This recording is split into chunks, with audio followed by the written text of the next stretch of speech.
Hi viewers, welcome to our channel. ప్రస్తుతం మనతో పాటు ఇమ్మంది రామారావు గారు సీనియర్ జర్నలిస్ట్ ఉన్నారు. వారితో ఒకసారి మాట్లాడదాం.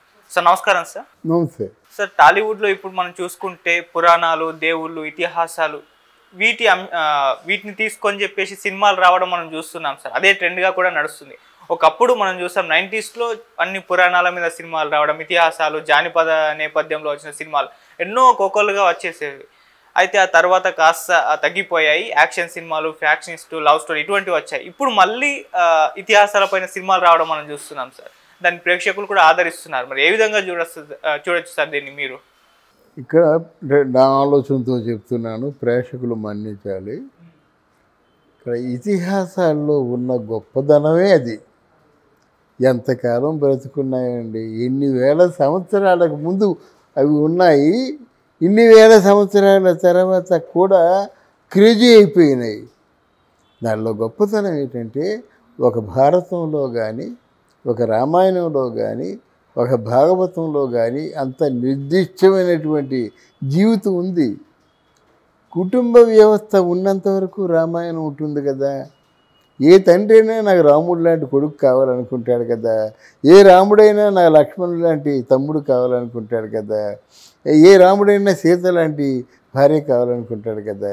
ఇలా చూసుకుంటే మొత్తం తల్లులు కూడా, ముగ్గురు కూడా రాముడిని ప్రాణ సమానంగా ప్రేమించారు.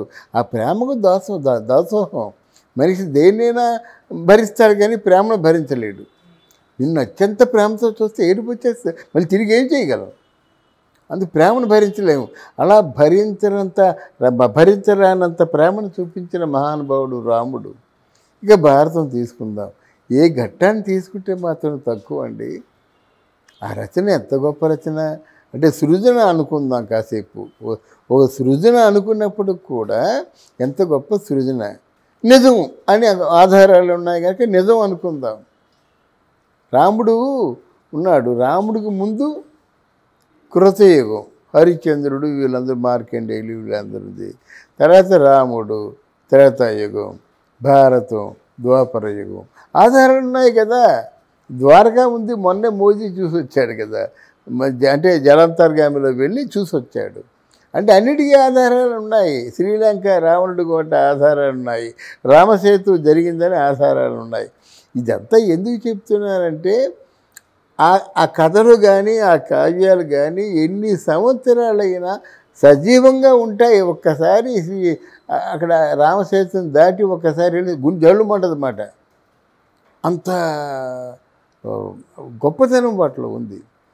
ఇప్పుడు ఇది అంటే సోషలైజేషన్. ఫర్ ఎగ్జాంపుల్, కటకటాల రుద్రయ్య సినిమా ఉంది.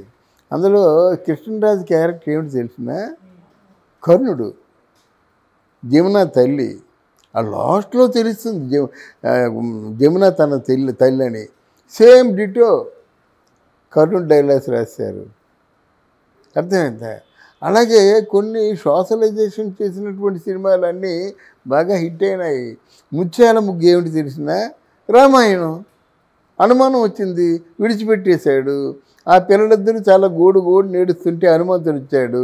వాళ్ళకేమో ఊరట కలిగించాడు. చివరికేమో ఆ ఇద్దరి భార్యాభర్తలు కలిపాడు. ఇదే రామాయణం కదా.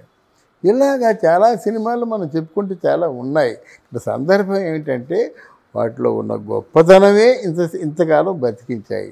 మన హనుమాన్ ఉంది, ఏమైంది? అదే కదా. అంటే ఏ సినిమాని తీసుకున్నప్పటికీ ఈరోజు కలికి వచ్చింది. ఆ పురాణాలకి, దీని ఇతిహాసాలకి, దీనికి ముడిపెట్టాడు. దాంట్లో చాలా లోపాలు ఉన్నాయి. కానీ మనకు ఎందుకు తెలియదు అంటే, కొత్త కథ కొత్తగా ఉంది, కొత్తగా చేశారు. మిగతా విషయాలు మర్చిపోయాం. ఎవరో పండితులు ఉన్నారు, ఇదేదో ఉందంటే వాళ్ళు చెప్తున్నారు. అది కరెక్టే. మనం చూసింది కరెక్టే, పండితులు చెప్పింది కరెక్టే. అలాగా సోషలైజేషన్ చేసి నేను అసోసియేట్గా పనిచేసిన సీతారాములు ఉంది, అది రామాయణం. మోహన్ బాబు రావణాసురుడు, జయప్రద సీత, కృష్ణరాజు రాముడు, ఆ లంకకి వెళ్ళడం, యుద్ధం చేయడం, ఎంత మామూలు సోషలైజేషనే. ఎంత మధురంగా ఉంటాయండి ఆ ఇతిహాసాలు. అందువల్ల ప్రతి ఒక్కరు కూడా క్లాసిక్స్ కదా. నేను ఆదిపురుష అంటే ఏమనుకున్నానంటే, వాల్మీకి రామాయణంలో ఉన్నటువంటి మూలాధారాలని తీసుకొని, లేదా రాజగోపాలాచారి రాశాడు రామాయణం, లేదా కంబర్ రామాయణం, కొన్ని ఉన్నాయి రామాయణాల్లో సీక్రెట్స్ ఉన్నాయి. అటువంటి ఏవైనా తీసుకొని చాలా గొప్పగా సినిమా తీసాడేమో అనుకున్నాను ఆదిపురుషుడు. అది జరగలేదు. మీకు సందర్భాలు కూడా చెప్తే మీకు వినాలనిపించాలి కదా. వినాలనిపించినట్టయితే అక్కడ ఏదో విషయం ఉండాలి. లేకపోతే మీరు బోరు కొడతారు, మీ కంటెంటు బోరు కొడుతుంది. ఇక్కడ వచ్చే రోజుల్లో మాత్రం డెఫినెట్గా మంచి మంచి పీసెస్ ఉన్నాయండి. మనం భారతంలో అర్జునుడిని చెప్పుకుంటాం, భీముడిని మొత్తం చెప్పుకోలేదు.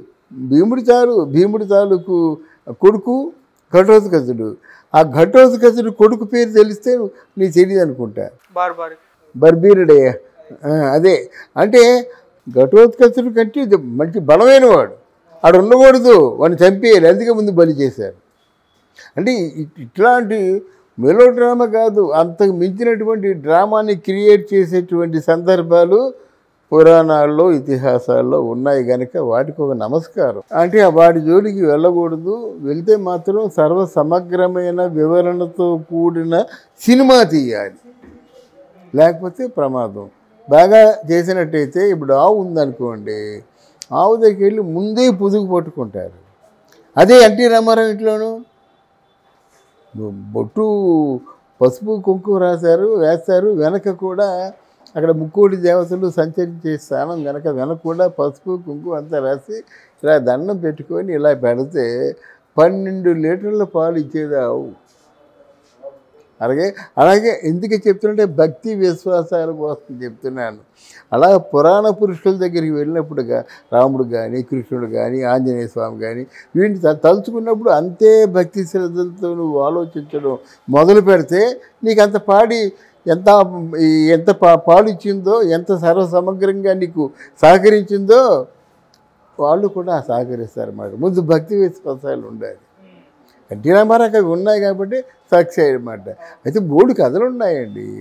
రాసేవాడు ఏమి రాస్తాడండి, మన తలరాత్రులు రాసేవాడు రాయాలి. కానీ మీరు మామూలుగా రాసేవాడు ఏముంది, 4 సబ్జెక్టులు రాస్తారు, అటు ఇటు చేస్తారు, అంతకంటే ఏం చేయరు కదా. వాడు బ్రహ్మరాశిని రాసిన ఎవరైనా పోల్చుకోగలరా? ఇలాగ ఉంటాడు, నవ్వుతూ ఉంటాడు, టాటా చెప్తాడు, ఈలోగా 16 గుళ్ళు వెళ్ళిపోతాయి. ఇది ఎవడు రాయుడు, ఏ జ్యోతిష్యుడు చెప్పడు. అందరికీ టాటా చెప్తుండగా 16 గుళ్ళు వెళ్ళిపోయినాయి కదా. ఇందిరాగాంధీకి అందరికీ టాటా చెప్పి నమస్కారం పెడుతుండగా మొత్తం మానవ బాంబు పేలిపోయింది కదా. ఇది జ్యోతిష్యుడు చెప్పగలడా? తలరాతలు రాసేవాడు ఎవడైనా చెప్పగలడా? అంటే దాన్నే విధిరాత అన్నమాట. కానీ దాన్ని మనకి భక్తి విశ్వాసాలు ఉంటాయి. నీకు భక్తి ఉన్నట్టయితే జరిగిపోతుంది.